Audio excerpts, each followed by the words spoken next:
Bonjour frères et sœurs, je prie vraiment que le Seigneur nous aide à méditer encore davantage la parole. Donc voilà, je suis de retour de manière à partager avec vous encore un autre verset. Et aujourd'hui, je vais partager avec vous un verset dans les Proverbes. Comme on a vu la dernière fois que il y avait un bois qui était utilisé pour faire en sorte que les eaux amères deviennent douces, et on a vu que c'était une prophétie de la croix, c'était une prophétie de Jésus qui était le bois vert.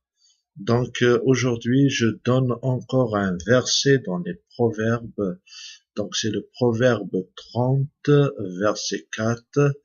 Et je vous appelle vraiment, je vous exhorte vraiment à méditer dessus, surtout pour ceux qui ne croient pas encore, euh, pour voir vraiment de quoi il parle ce verset, parce que c'est aussi une révélation de la part de Dieu vis-à-vis de son Christ, de son roi, de son Fils. Donc, je vais lire pour vous ce verset dans le Proverbe 30, verset 4, et je vous exhorte vraiment à réfléchir.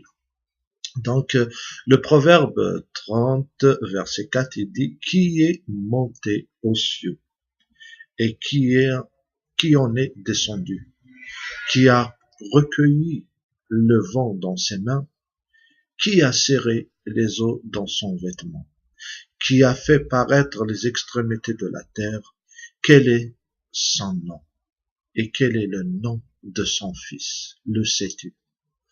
Comme vous pouvez le remarquer, c'est une suite de questions, et c'est des questions auxquelles chaque homme doit vraiment chercher à y répondre, parce que son salut y dépend.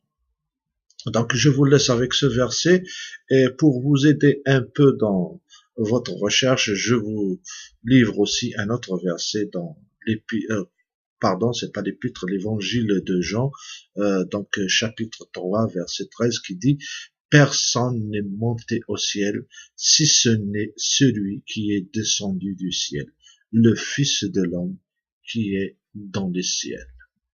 Et on le sait tous, le Fils de l'homme dont il parle dans les évangiles de Jean, c'est bien Jésus-Christ, notre roi.